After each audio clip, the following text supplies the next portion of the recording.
Hello students, welcome back to my channel. Today I am going to explain you the chapter Bills of Exchange. So what does Bills of Exchange or bill means?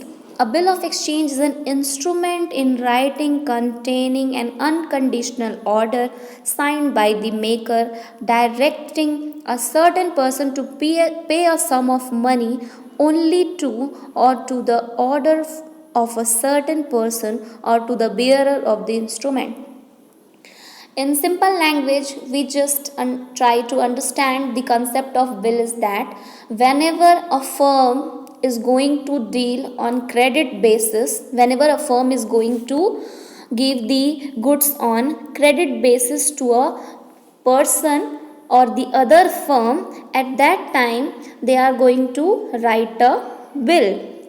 On credit transaction only we are going to write a bill, and we just provide some due date to the third party that on that particular day you have to come and you have to pay the amount of bill. Okay, so here the definition it is given for the bills of exchange. Now what all things are important in bills of exchange? So part of a bill of exchange are date, term, amount, stamp and parties. Okay, so let's discuss few more things. Here is the specimen of a bill of exchange, that what all things should be mentioned. A stamp should be there, name, date, everything should be mentioned in the bill. Next is special feature of a bill. A bill of exchange is an instrument in writing. It must be signed by the maker. It contains an unconditional order. The order must be to pay money and money only. The sum payable must be specific. The amount must be paid within the stipulated time. The name of the drawee must be clearly mentioned and it must be dated and stamped. So these are some special features related to the bill of exchange. If you want, you can note down these all things. Then there are three parties in bill of exchange. First is drawer, then drawee, then payee. So slowly we will understand all these three parties first. Okay. Who is called as drawer? So drawer, the person who draws or writes the bill. Okay. Bill of exchange is called the drawer.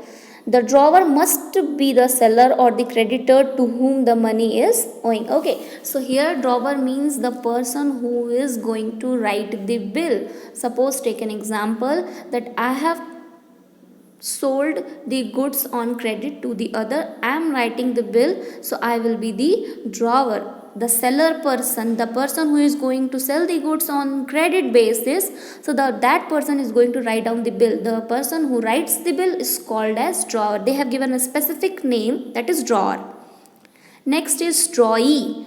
Who is called as drawee? The drawee is the person on whom the bill is written. Okay, suppose I have sold the goods to the party A. So on party A name we are going to write down the bill. तो जिसके नाम पर bill लिखा जाता है, that person is called as drawee.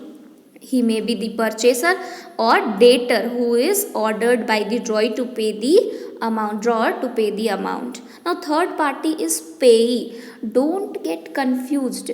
Payee means the person who has the right to receive the amount of the bill. Okay, suppose I was the seller in this question, in this terms and condition. So I have sold the goods, so I am going to receive the amount. So I will be called as payee. The person who has the right to receive the amount of bill is called the payee. The payee may be a third person or drawer himself. Why third person name is given? Actually, sometimes what happens is that if I am not going to receive the bill, instead of that I have submitted all my bills to the bank. So in such cases, bank is going to receive the amount. So bank will be termed as payee. Okay, so here three terms, three names, three parties we have just understood, that drawer, drawee and payee. Who all are they and what is the work of these three parties? Okay, if any question is not there, then we will continue the next topic in next video. Thank you.